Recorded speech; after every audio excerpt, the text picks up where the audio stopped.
Greetings, this is Doc Hatfield, Preachman Piper, coming to you again.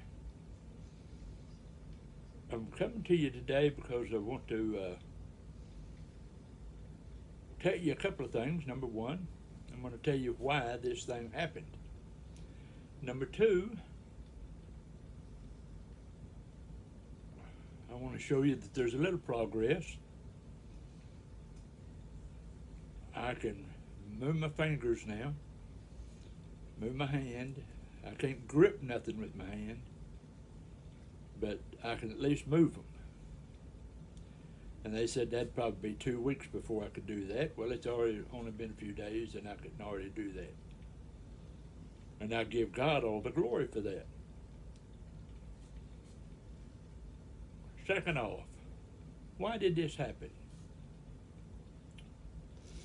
Well, for me to tell you why this happened, I need to tell you a story about many, many, many years ago. I lived in Oklahoma. I lived south of Oklahoma City, about 40 miles. And I had a preacher friend in Fort Smith, Arkansas. And he called me one day. He said, Doc, he said, I need help. I said, what's wrong? He said, well, I think my deacons are going to fire me today. I said, what? Why? Well, he said they weren't going to tell me till they got here this evening. I said, well, I'll be there. Wasn't but about 4 hours away. So I crawled in my car and I went over there. I helped him out of that situation. And about 6 or 8 months went by, and he called me again. He said, Doc, I need help again. I said, Bill, don't worry about it. I'm on my way.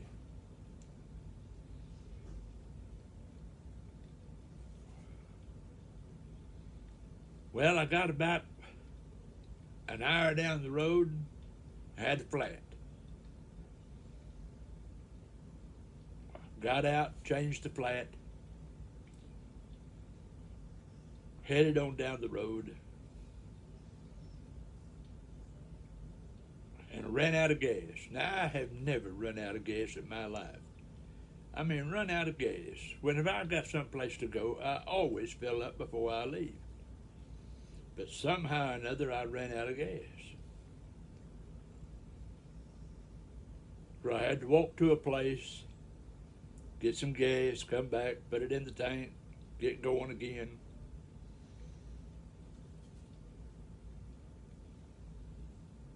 I got within 50 miles of Fort Smith and my car caught on fire. Smoke just come bellowing out from under the hood.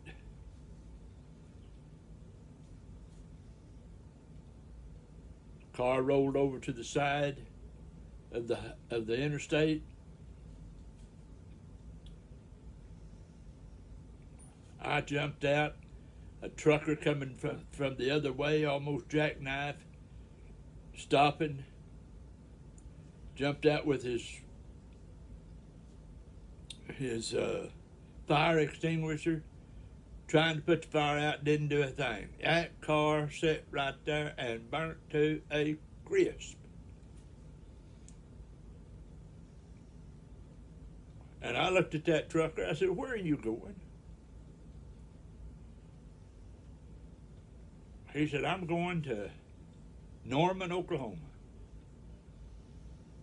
I said, could I catch a ride? He said, you certainly can, you need it. When I got back to the house, I called my friend. And I said, friend, God don't want me to come there. He burnt my car up to keep me from coming. I said, he gave me a flat tire, he run me out of gas, and finally, when he knew I was determined to get there, he burnt my car up to keep me from coming. I said, I'm sorry, but I can't get there.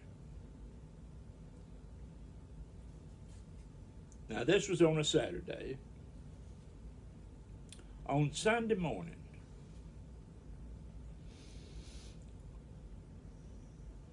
when I had finished the Sunday morning service,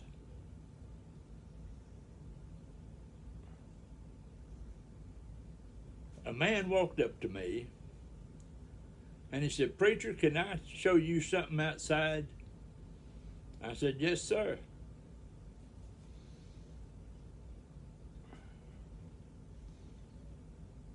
And I turned to somebody and I said, "You turn out the lights, okay?" And he said, "Sir, surely will, preacher." I said, "Oh, thank you."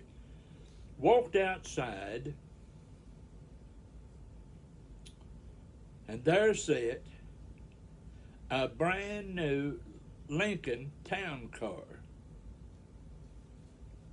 Now, this was back in the 70s. And he said to me,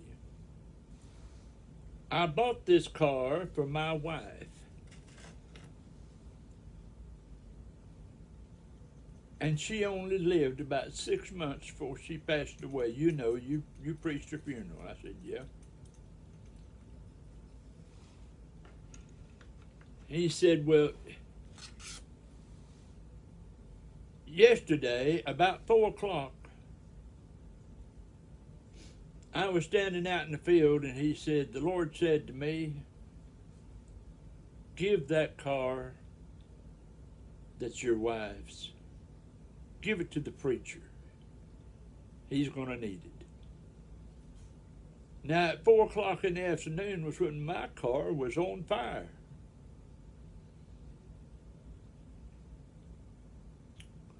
God replaced my car with a 1,000 times better car than what I had.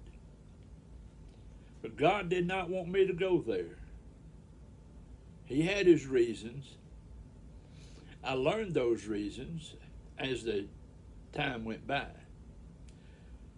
Now, let's fast forward to today, this day and time. Decided I was going to go to this camp meeting. And I told the Lord before I went, I said, "Lord, now I'm going to keep my mouth shut up there. I'm not going to say nothing. I promise you, I won't say nothing." But you see, the Lord knows you.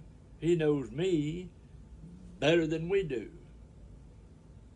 He knew I couldn't keep my mouth shut if somebody started giving false theology and doctrine. And thus here I am with a broke arm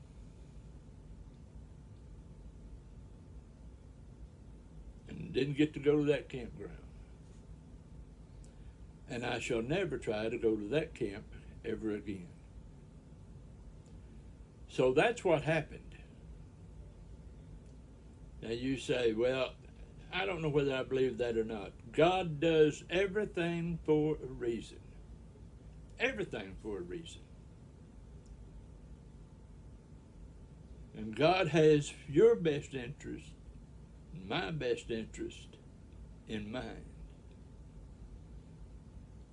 I've been preaching his gospel now for well on 61 years.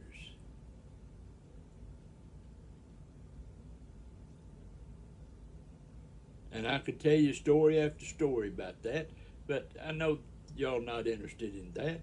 But I do want you to know, by the way, this is my 7 Nelly Trevi. Isn't that a pretty pipe? Dadgum, I just love that pipe. And I'm smoking in it F&K Lancer slices. If you smoke them slow, boy, they're really good.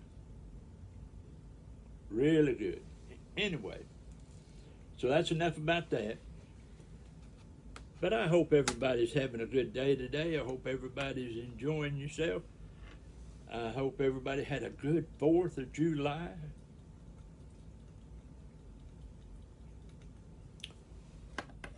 Hope all your children are doing okay and they didn't get hurt during the setting off of fireworks and stuff. Now, back when I was a kid, you could do fireworks anywhere, any way you wanted to do. Nobody ever said nothing.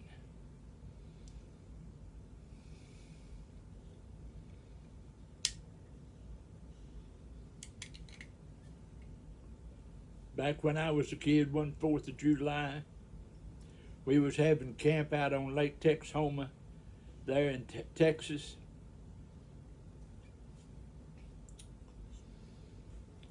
And I had a big old long string of firecrackers. And there was a bench filled up with nothing but old ladies. Now you know what's coming, don't you?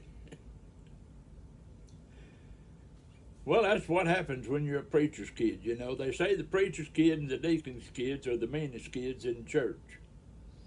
Well, I let that string of firecrackers and threw it underneath that bench. You never seen so many women?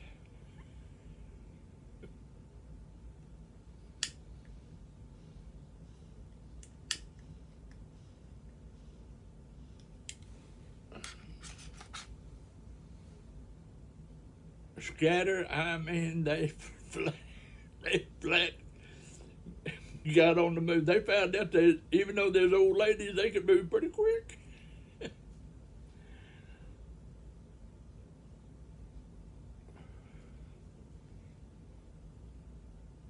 Well, listen, y'all take care. Y'all enjoy yourselves. Get you a good pipe. If you don't have a 7 Trevi, you ought to get one. Good smoking pipe. Good smoking pipe. It's just great. Until I see you again, may the good Lord bless you, watch over you, and keep you. Until then, sweet smokes by LaDon. Bye-bye.